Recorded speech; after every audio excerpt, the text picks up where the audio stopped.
में उपस्थित आप सभी माताएं बहनें भाई बंधु, आज द्वितीय दिवस की पावन कथा में हम सभी एकत्रित हैं। आज की पावन कथा को श्रवण करेंगे और अपने इस मानव जीवन को प्रभु की कृपा का पात्र हम सब बनाएंगे। कल शाम की कथा में हम सभी ने भगवान के पावन कथा को श्रवण कर रहे थे।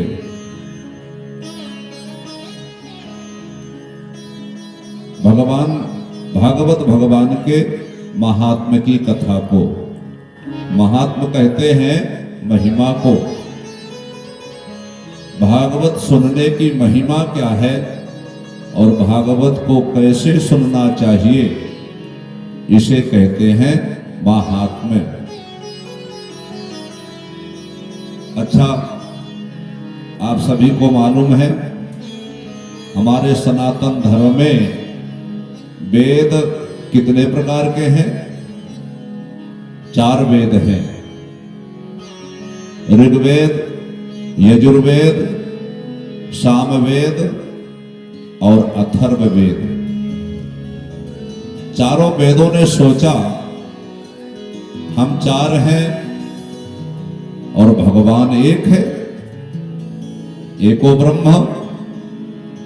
तो जब 4 वेद सोचते हैं कि जब भगवान एक हैं और हम भगवान के द्वारा प्रकट हुए हैं तो हम क्यों 4 हैं? हम भी एक हो जाएं। तो वही चारों वेद इकट्ठा होकर के एक रूप होकर के श्रीमद् भागवत बन करके प्रकट हो गए। भागवत भगवान की जय। यानी चारों वेद एक रूप हो गए और भागवत बन करके प्रकट हो गए। भागवत की आरती गाते हैं तो हाँ कहते हैं, सुख मुख विगलित निगम कल्प फल, परमानंद सुधा रसमय कल। निगम कहते हैं वेद को। चारों वेद एक होकर के भागवत के रूप में प्रकट हो गए हैं। अच्छा, एक बात और कहूं, वेद कहां से निकले हैं? बोले वेद भगवान के मुख से निकले हैं। वेद भगवान के मुख से निकले हैं। अच्छा, तो मानव कहां से निकले हैं? ईश्वर अंश जीव अविनाशी, मानव भी भगवान से निकला है। तो मानव और वेद दोनों भाई भाई हो गए। दोनों की उत्पत्ति भगवान के द्वारा हुई है। तो बड़ा भाई कौन है? बोले बड़े भाई हैं वेद। सबसे पहले वेद निकले, फिर मानव सृष्टि हुई। तो बड़े भाई हमेशा छोटे भाई की रक्षा करता है, कल्याण करता है। बड़ा भाई पिता के समान रक्षा करता है छोटे भाई की। तो वेद भागवत बन करके आए और भागवत के द्वारा जनमानस का कल्याण हो रहा है। कल शाम की कथा में हमने सुना था कि गुरु जी से प्रश्न किया है नैमिषारण्य के पावन तीर्थ में 88,000 ऋषियों ने कि महाराज हम सबके कल्याण का साधन कोई ऐसा हो, कली का जो भय है, कलयुग का जो भय है वो कैसे दूर होगा, हमको उपाय बताइए।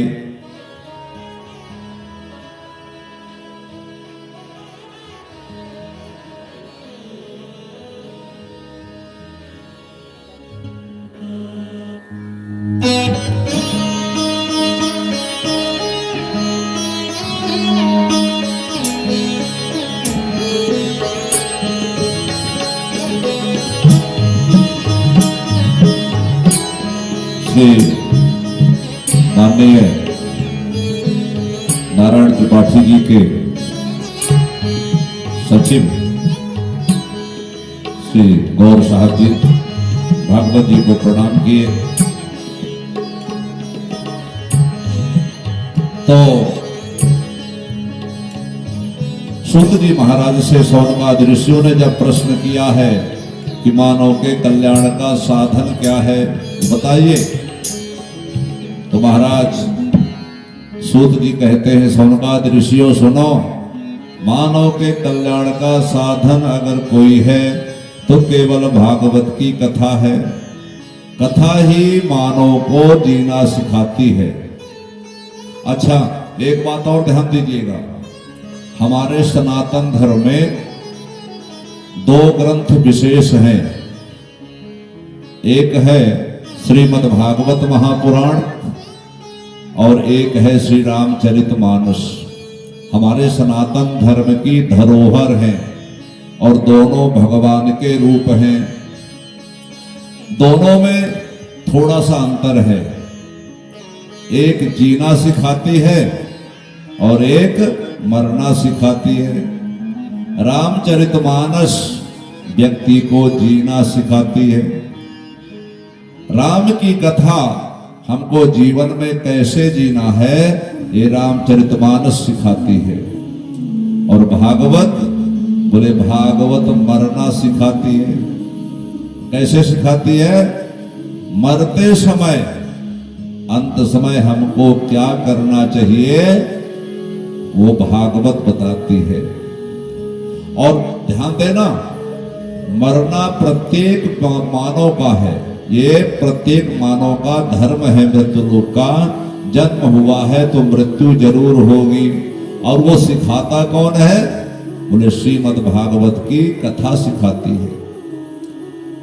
अपने कल्याण के लिए हमको क्या करना चाहिए ये श्रीमद् भागवत सिखाती है। तो सुखदेव जी कहते हो, महाराज सूत जी कहते सौनकादि ऋषियों, ऐसी तुमको कथा सुनाऊंगा कि जिसके अलावा दुनिया में कल्याण का साधन कुछ नहीं है। एतस्मात् परम किंचिन मनः शुद्धिर्न विद्यते, जन्मांतरे भवेत् पुण्यं तदा भागवतं लभेत्। मन को शुद्ध करने का भागवत कथा के अलावा कोई साधन दुनिया में नहीं है। व्यक्ति की तीन चीजें शुद्ध हो जाए, ध्यान से सुनना, तो व्यक्ति के कल्याण को कोई रोक नहीं सकता। क्या क्या शुद्ध हो जाए? पहला तन शुद्ध होना चाहिए। दूसरा बोले दूसरा मन शुद्ध होना चाहिए। और तीसरा धन, तन धन और मन तीनों शुद्ध हो जाएं तो व्यक्ति के कल्याण को कोई रोक नहीं सकता। तो शुद्ध कैसे होंगे? बोले तन शुद्ध होगा तीर्थ यात्रा करने से। महाराज चित्रकूट धाम जाइए, भगवान कामतानाथ की परिक्रमा लगाइए, वृंदावन जाइए और बांके बिहारी जी का दर्शन करिए। अरे पास में मां शारदा विराजमान है, मां शारदा का दर्शन जा करके करिए। हमारा तन पवित्र होगा तीर्थ यात्रा करने से, गंगा स्नान करने से। और दूसरा है धन। धन कैसे पवित्र होगा? अपने परिवार का पेट चलाने से, परिवार का पेट भरने से। बोले नहीं, धन शुद्ध होगा दूसरों का कल्याण करने से, समाज की सेवा करने से। धन शुद्ध होता है दान करने से। ठीक है, जितना हमने जीवन में कमाया है उसका 10% तो हमको अपने जीवन में लगाना चाहिए और 90% दान करना चाहिए। तो आप कहोगे महाराज 10% में काम ही नहीं चलेगा, कैसे करेंगे? तो इतना नहीं कर सकते हो तो 90% अपने शरीर में, परिवार में भोग करो, उपयोग सदुपयोग करो, और 10% परमार्थ के काम में लगा दो, तो धन आपका शुद्ध हो जाएगा। और तीसरा है मन। मन को शुद्ध करने का क्या उपाय है? बोले मन को शुद्ध करने का केवल एक ही उपाय है दुनिया में। क्या है? बोले भगवान की कथा सुनना चाहिए। मन को शुद्ध करने का उपाय दुनिया में है तो केवल भगवान की कथा है। मन के हारे जो कोई आए नीचे एक थाली रख दो, नीचे ऊपर ना आए, व्यवधान होता श्रोताओं को भी। ध्यान दीजिएगा, मन को शुद्ध करने का क्या साधन है? भगवान की कथा। मन के हारे हार है और मन के जीते जीत, और मन ही मिलावत राम को, मन ही करत भजीत। मन अगर शुद्ध हो गया तो व्यक्ति के मोक्ष को कोई रोक नहीं सकता, भगवान को मिलने से कोई रोक नहीं सकता, केवल मन है। एक महात्मा ने कहा, संसारी व्यक्ति ने पूछा कि भाई मोक्ष किसका होता है? बोले शरीर का। बोले नहीं, शरीर में 5 वस्तुएं हैं, पृथ्वी, जल, तेज, वायु और आकाश। व्यक्ति के मृत्यु के पश्चात 5 चीजें जाकर के अपने अपने में मिल जाती हैं। पृथ्वी पृथ्वी में, जल जल में, आकाश आकाश में, अग्नि अग्नि में मिल जाती है। तो जब शरीर 5 वस्तुओं से बना है और ये 5 चीजें जाकर के 5 में मिल जाती हैं, तो मोक्ष किसका होगा?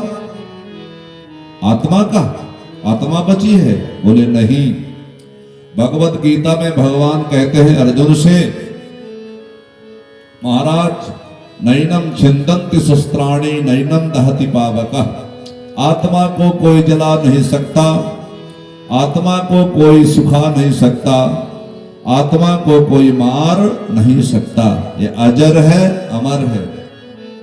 तो जब महाराज शरीर 5 वस्तुओं से बना है, 5 जाकर के मिल जाती है, आत्मा नाशवा, आत्मा अमर है, अजर है, तो फिर मोक्ष किसका होता है?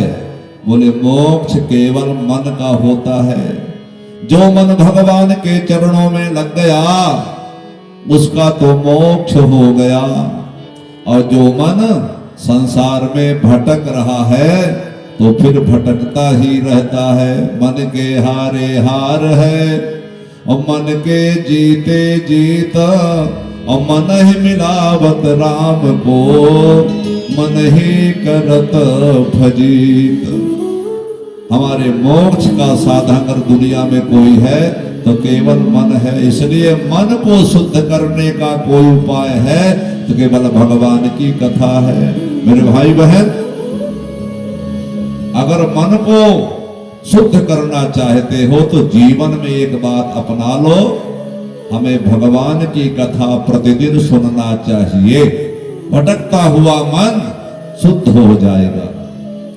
महाराज जैसे ही गंगा के किनारे राजा परीक्षित को सुखदेव जी भागवत की कथा सुनाना प्रारंभ करते हैं, उसी समय देवता आकाश से अमृत का कलश लेकर के आए। काहे का कलश? अमृत का। और अमृत का कलश लेकर के आए, सुखदेव जी के सामने रख दिया।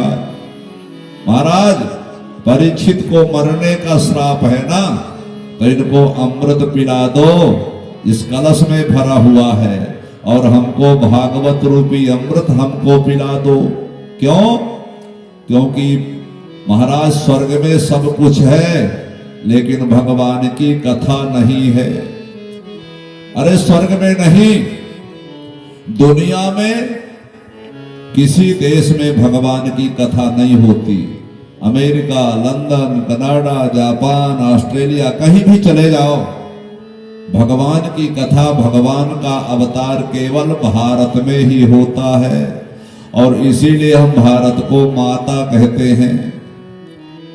देवता भी तरसते हैं आकाश में, हे प्रभु हमारा एक बार जन्म हो जाए, अवतार हो जाए भारतवर्ष में, तो हमें भगवान की कथा सुनने का सौभाग्य प्राप्त हो जाएगा। किसी ने भगवान से पूछा, भगवान तुम कहां रहते हो? वैकुंठ में। तो भगवान बोले, मैं वैकुंठ में नहीं रहता हूं। तो क्या योगियों के हृदय में रहते हो? बोले नहीं, मैं योगियों के हृदय में नहीं रहता हूं। तो कहां रहते हो? बोले जहां पर संसार में हमारी कथा को लोग कहते हैं, सुनते हैं, मैं वहीं पर जाकर के निवास करता हूं। नाहं वसामि वैकुंठे योगिनां हृदयेन च मद्भक्ता यत्र गायन्ति तत्र तिष्ठामि नारदो। जहां पर भगवान की कथा होती है वहां पर वृंदावन बिहारी आकर के विराजमान हो जाते हैं। अच्छा, एक देवता और आते हैं, कौन है? बोले हनुमान जी महाराज। कोई खाने का शौकीन होगा, कोई सुंदर कपड़े पहनने का शौकीन होगा, कोई घूमने का शौकीन होगा, कोई महाराज अच्छा अच्छा भोजन करने का, मीठा खाने का शौकीन होगा। लेकिन हनुमान जी महाराज केवल भगवान की कथा के शौकीन हैं। हनुमान चालीसा पढ़ते हैं, उसमें लिखा है प्रभु चरित्र सुनबे को रसिया और राम लखन सीता मन बसिया। प्रभु चरित्र सुनबे को रसिया, प्रभु चरित्र सुनबे को रसिया, राम लखन सीता मन बसिया, राम लखन सीता मन बसिया। प्रभु चरित्र सुनबे को रसिया,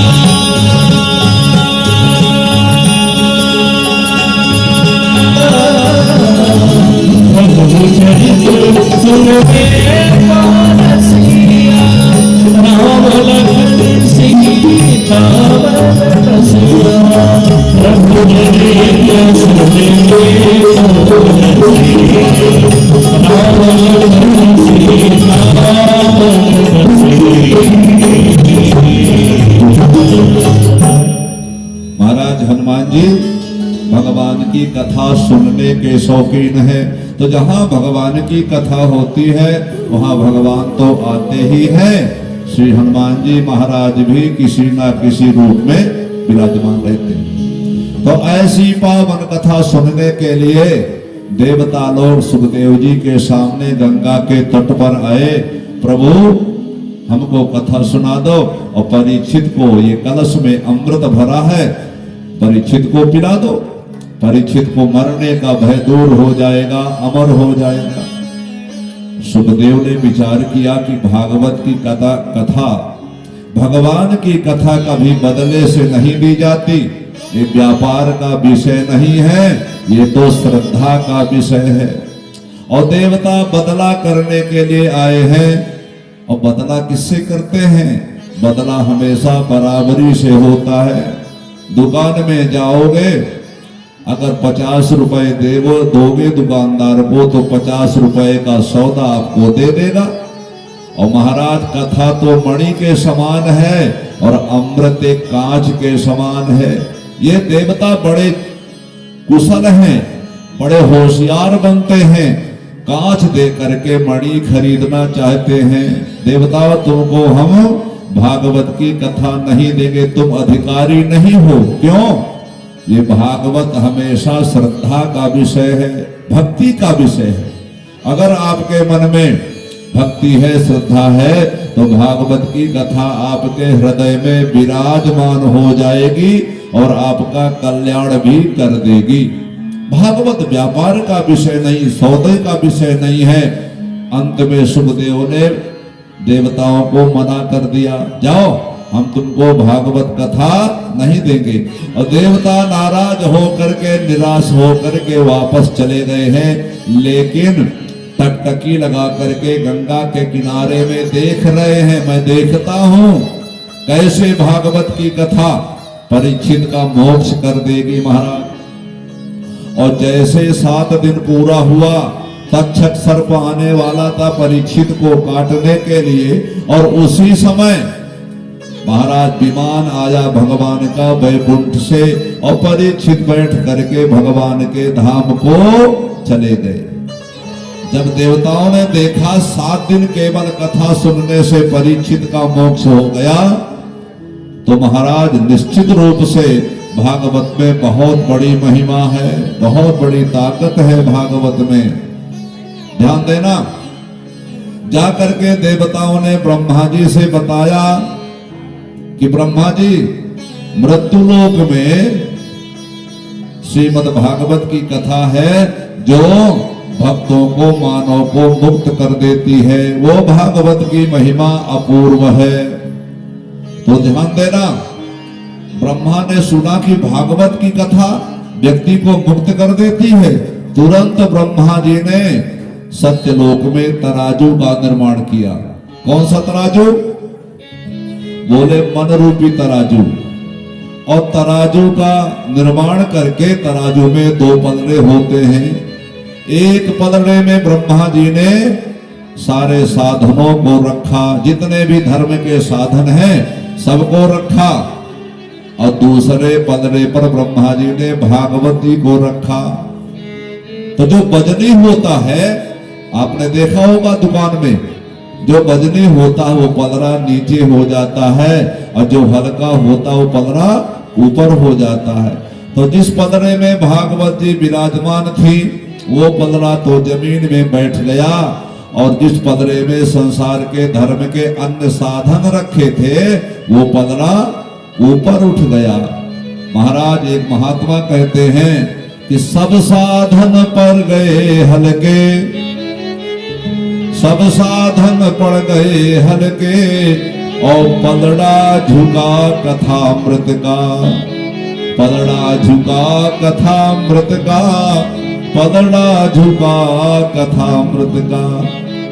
उस दिन से ब्रह्मा ने कह दिया कि संपूर्ण ब्रह्मांड में सबसे कोई अगर वजनदार, सबसे गरिमामयी वस्तु है तो श्रीमद् भागवत की कथा है।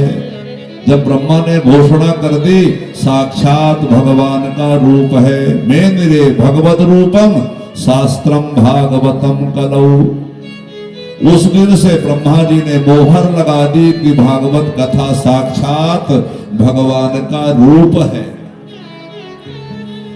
महाराज शौनकादि ऋषियों ने प्रश्न किया सूत जी से कि महाराज सप्ताह की कथा कैसे प्रारंभ हुई। एक बात ध्यान दीजिएगा, भागवत करने के 3 नियम हैं। भागवत सुनने के 3 नियम हैं। एक भागवत होती है 1 वर्ष, साल भर चलती है, और एक भागवत होती है 1 माह, 1 महीना, और एक भागवत होती है केवल 7 दिन। 1 वर्ष की महिमा सुनने की बड़ी है, उससे ज्यादा महिमा है 1 महीना भागवत सुनने की, और उससे भी ज्यादा महिमा है भागवत को 7 दिन सुनने की। सप्ताह कथा सुनने की महिमा सबसे ज्यादा है। 1 अध्याय सुनोगे प्रतिदिन तो भागवत 1 साल में पूरा हो जाएगी, पूर्ण होगी। और महाराज 12 अध्याय कथा रोज सुनोगे तो 1 महीना में भागवत पूर्ण विश्राम हो जाएगा। और 50 अध्याय की कथा रोज सुनोगे तो भागवत 7 दिन में संपूर्ण हो जाएगी। सप्ताह की महिमा बड़ी अपरंपार है। क्यों व्यक्ति जो कर्म करता है ना, वो 7 ही दिन में करता है, किसी को 8वां दिन नहीं मिलता। सोमवार से गिने, आज सोमवार है, सोमवार, मंगलवार, बुधवार, गुरुवार, शुक्रवार, शनिवार, रविवार, फिर सोमवार, किसी को 8वां दिन नहीं मिलता। इसलिए भागवत हमें 7 दिन ही सुनना चाहिए। महाराज ये 7 दिन की विधि कही थी किसने? बोले सनकादियों ने देवर्षि नारद से बताई थी। तो सौनकादि ऋषियों ने पूछा, महाराज देवर्षि नारद को दक्ष प्रजापति का श्राप है, 2.5 घड़ी से ज्यादा कहीं ठहर नहीं सकते, चल देते हैं, श्राप है। तो ऐसे नारद जी जब 2.5 घड़ी से ज्यादा कहीं रुक नहीं सकते, 2.5 घड़ी का होता है 1 घंटा, 1 घड़ी बराबर 24 मिनट, तो 2.5 घड़ी बराबर 60 मिनट हो गए, 1 घंटा। देवर्षि नारद जी 1 घंटा रुकते हैं और इसके बाद चल देते हैं। तो महाराज ऐसे देवर्षि नारद 7 दिन कहाँ रुक गए? तो पूछने पर सौनकादि ऋषियों से सूत जी कहते हैं कि एक बार देवर्षि नारद घूमते घूमते और महाराज बद्रीनाथ पधारे हैं सत्संग के लिए, और वहां पर क्या देखा? देवर्षि नारद को देखा। और जब नारद को देखा सनकादियों ने, तो नारद का चेहरा मुरझाया हुआ है। नारद, यार तुम हमेशा प्रसन्न रहने वाले हो, हमेशा भगवान के नाम का कीर्तन करने वाले हो, तुम दुखी क्यों हो? तुम्हारा मन उदास क्यों है? जैसे किसी का धन खो गया हो, 1 लाख रुपए से भरा हुआ बैग कहीं रास्ते में गिर गया हो और मिले नहीं, तो आदमी कितना परेशान हो जाता है। उसी प्रकार से देवर्षि नारद जी दुखी थे, परेशान थे। कुतश्चित्तातुरो भवान, आप कहां से आए हो और जल्दी जल्दी कहां चले जा रहे हो? तो देवर्षि नारद ने कहा, महाराज मैं पृथ्वी की दशा दिशा देखने के लिए मृत्युलोक में आया, और मृत्युलोक में मैं जगह जगह गया, कहीं भी हमको कल्याण सुखी व्यक्ति नहीं मिला। महाराज हरि क्षेत्रम कुरुक्षेत्रम श्रीरंगम सेतु बंधनम एवं आदिशु तीर्थेषु भ्रममाण इतस्ततः, मैं पृथ्वी में जगह जगह गया, यहाँ तक कि तीर्थों में गया, मंदिरों में गया, मठों में गया, आश्रम में गया, लेकिन कहीं हमको शांति नहीं मिली। सब लोग दुखी हैं, कुछ ना कुछ महाराज सबके पास दुख है। लोग अपने धर्म को छोड़ करके और दूसरे के धर्म को अपना रहे हैं, पुत्र माता पिता की सेवा नहीं कर रहे हैं, भाई भाई में इतना प्रेम होना चाहिए और भाई भाई में कलह पैदा हो रही है। ये मृत्युलोक में देखने को मिला। और मैं घूमता घूमता और महाराज यमुना किनारे वृंदावन आ गया, और जैसे मैं वृंदावन आया तो महाराज वृंदावन में यमुना किनारे एक स्त्री दुखी मन से बैठी हुई है, और उसके बगल में 2 पुरुष जो वृद्ध हैं वो लेटे हुए हैं। सैकड़ों स्त्रियां पंखा डुला रही है उस स्त्री को, लेकिन स्त्री का दुख, स्त्री का क्लेश दूर नहीं हो रहा। हम जब वहां से निकले तो हमारे मन में एक चिंता हुई कि कौन है। मैं दूर से देखा तो स्त्री हमको आवाज लगाती है, हे महात्मा आप ठहरो जरा, भो भो साधो क्षणं तिष्ठ मच्चिन्तामपि नाशय दर्शनं तव लोकस्य सर्वथा गहरं परम। महात्मा थोड़ी देर के लिए रुक जाओ, मेरी चिंता को दूर कर दो, मेरे दुख को दूर कर दो। क्यों? बोले संतों का दर्शन, महात्मा का दर्शन करने से व्यक्ति का कष्ट दूर हो जाता है, तो हमारे कष्ट को दूर कर दो। जब देवर्षि नारद से भक्ति ने इस तरह से कहा तो देवर्षि नारद ने पूछा, देवी तुम कौन हो? यमुना किनारे दुखी बैठी हो, तुम्हारे बगल में 2 पुरुष लेटे हुए हैं वृद्ध, वो कौन है? जो सैकड़ों स्त्रियां तुम्हारी सेवा कर रही है, पंखा डुला रही है, वो कौन है? तो वो स्त्री कहती है, महाराज मेरा नाम भक्ति है। कौन हूं? मैं भक्ति हूं। अहम भक्तिर्दीख्याता इमो में तनयौ मतौ ज्ञान वैराग्य नामानो काल योगेन जर्जरो।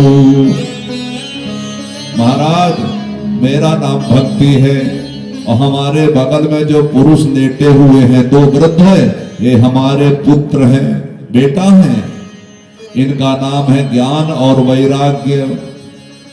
जो स्त्रियां हमारी सेवा कर रही हैं वो गंगा आदि नदियां हैं। नारद ने कहा इतना करने के बाद तुम्हारी कष्ट तुम्हारा दूर नहीं हो रहा, क्या कारण है? भक्ति कहती है कि मैं द्रविड़ देश में पैदा हुई और कर्नाटक में मेरी वृद्धि हुई, मैं बड़ी हो गई और कुछ मैं महाराष्ट्र में रही। जैसे मैं गुजरात में आई तो पाखंडियों ने मेरा खंड खंड कर दिया, मैं दुर्बल हो गई। लेकिन जैसे वृंदावन आई हूं तो वृंदावन आकर के मैं तो जवान हो गई पुनः। लेकिन हमारे जो बेटा हैं वो अभी बूढ़े बने हुए हैं। क्यों? मैं आपसे पूछना चाहती हूँ। माता को बूढ़ी होना चाहिए, माता पिता को, और बेटा को जवान होना चाहिए। यहाँ उल्टा हो रहा है। क्यों? बेटे तो बूढ़े बैठे हैं, बूढ़े हो गए, और माता जवान बैठी है। ऐसा क्यों? हे देवर्षि नारद जी, मैं आपसे पूछना चाहती हूँ। तो देवर्षि नारद ने कहा कि भक्ति तुम चिंता मत करो, ये तुम्हारा दोष नहीं है।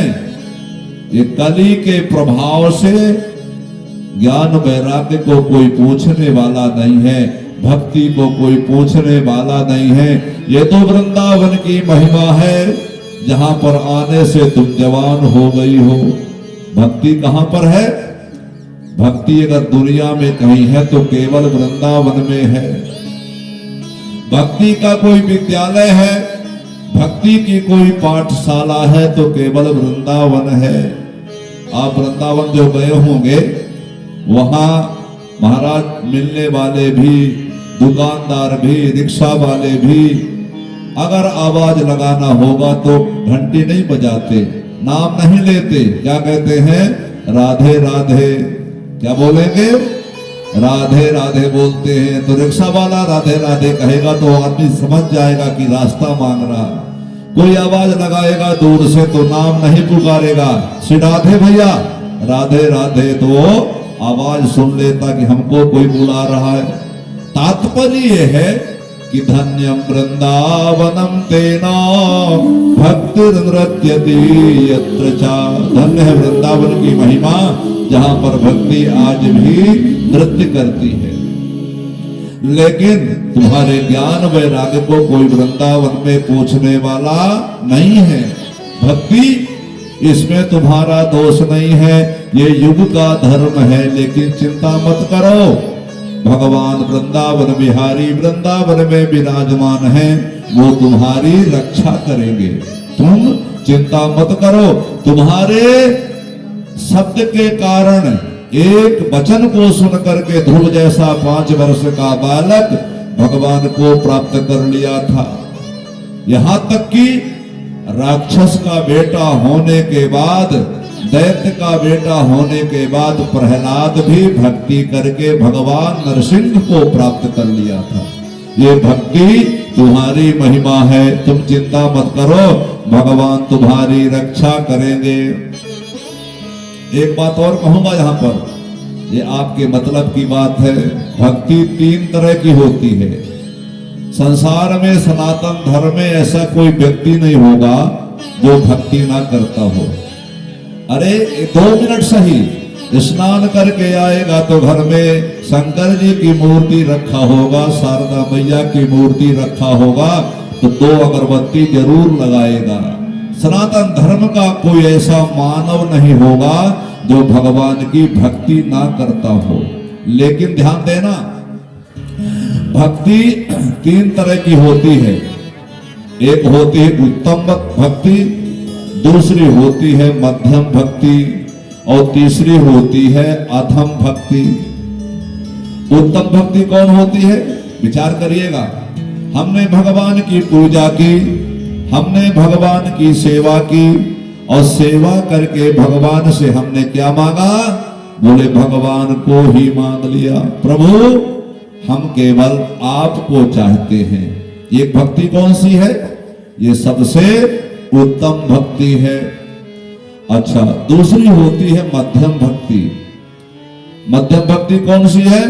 बोले हमने पूजा की, अगरबत्ती लगाई, भगवान का नाम जपा, गुरु मंत्र जपा, और जपने के बाद भगवान से क्या मांगा? प्रभु हमारे जीवन में पाप ना हो, पुण्य हो जाए और पाप ना हो।